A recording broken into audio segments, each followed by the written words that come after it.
और एनडीए में कैसे लोग मंत्री बने हैं, कितना लोग कमा रहा है, कितना अरब खरब कमा रहा है और जनता कैसे लूटी जा रही है, सब लोग समझ रहा है। इसलिए इन लोग का बयान का कोई अब मतलब नहीं है। तो ड्यूटी मिली है बीजेपी के द्वारा कि आप इस तरह से छेड़छाड़ कर पूछिए, उन लोगों से पूछिए कि आपके यहाँ सब कुछ ठीक ठाक है कि आज भी वो दलित परिवार, गंदी बस्ती में रहने वाले लोग आज भी लालू यादव का ही नाम लेते हैं। और एनडीए में हमेशा का प्रलोभन होता ही रहता है और ये बीजेपी का बहुत बड़ा चाल है।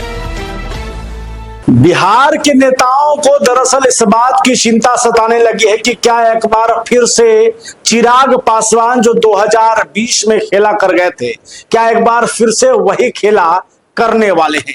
दरअसल चिराग पासवान 2020 में जिस तरीके से बागी तेवर अपनाए हुए थे और जिस तरीके से उन्होंने एक बड़ा नुकसान जदयू को किया था, उसके बाद से तमाम जो बिहार की राजनीतिक आंकड़े थे वो बदल गए थे। चिराग पासवान के इस कड़े तेवर ने बिहार की राजनीति में ही भूचाल ला दिया था। लेकिन अब एक बार फिर से नीतीश कुमार की पार्टी को चिराग का बदलता रुख सताने लगा है। लोगों को डर लगने लगा है कि चिराग पासवान आखिरकार इतने सक्रिय क्यों हो रहे हैं। राजद के विधायक हैं, उन्होंने तो यहां तक कह दिया है कि नीतीश कुमार को एक बार फिर से हटाने की साजिश जो है वो बीजेपी कर रही है और इसीलिए कहीं ना कहीं चिराग पासवान को एक बार फिर से बिहार की राजनीति में कूदाने की तैयारी है। लेकिन इस बार 2020 की तरह नहीं, बल्कि गठबंधन में रह करके नीतीश कुमार को नुकसान पहुंचाने की बारी है।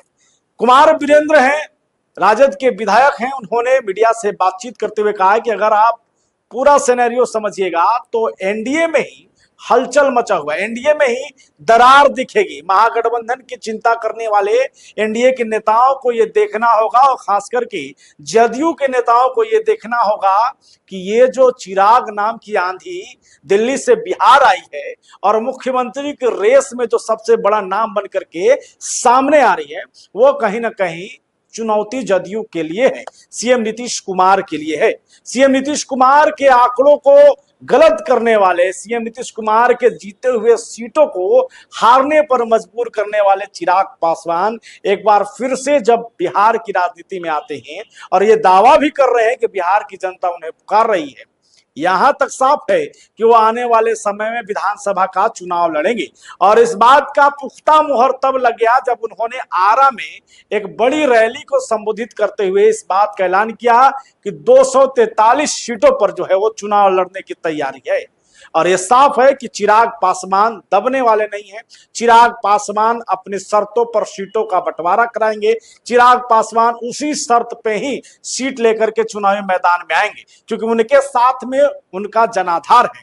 उनका 2024 लोकसभा चुनाव में मिले हुए वोट परसेंटेज है, वोटों का आंकड़ा है और वो जानते हैं कि जिसके साथ या जिस प्रत्याशी को अपने साथ वो जोड़ेंगे उसकी जीत लगभग सुनिश्चित हो जाएगी। ऐसे में एक मजबूती, एक आत्मविश्वास चिराग पासवान में है और चिराग पासवान इसी को लेकर के बिहार में बड़ा दांव खेलने की तैयारी है। अब जैसा कि राजद के विधायक कह रहे हैं, ये भाजपा की चाल है नीतीश कुमार को कमजोर करने की या कुछ और होने वाला है, ये तो हमारी नजर उस पर बनी हुई है। फिलहाल राजद विधायक ने क्या कुछ कहा है, इसे सुनिए।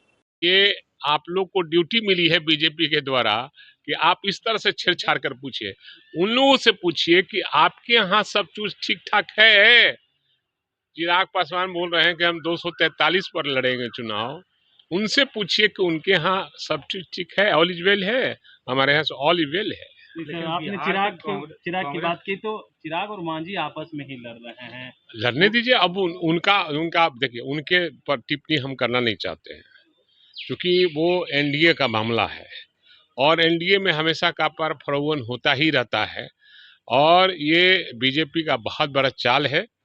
और माननीय नीतीश कुमार जी को भी समझना चाहिए कि उनको साइड करने की प्रक्रिया शुरू हो गई है। चिराग और मांझी एक दूसरे को औकात दिखा रहे हैं, कह रहे हैं उनकी उतनी औकात है कि वो पैसे पे भीड़ लाते हैं, दूसरा कह रहे हैं। और आज भी ये दलित के नेता कहे जाते हैं लोग ना, लेकिन आज भी दलित का नेता अगर बिहार में कोई है, उसका नाम है आदरणीय लालू प्रसाद यादव।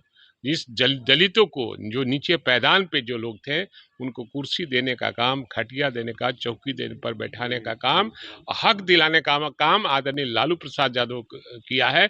इसलिए आज भी वो दलित परिवार, जो हमारा गंदी बस्ती में रहने वाले लोग, आज भी लालू यादव का ही नाम लेते हैं। आप कह रहे दलित के बड़े नेता हैं, वो वही कहते हुए नजर आ रहे जीतन राम मांझी, जिस तरीके से लालू यादव ने तलवार से केक काटा, कह रहे हैं कि अगर देश में सरकार बन जाएंगे तो AK-47 से ही लोग केक उड़ाएंगे। देखिए अभी सब कहने की बात नहीं, सबके बारे में सब लोग जान गया है।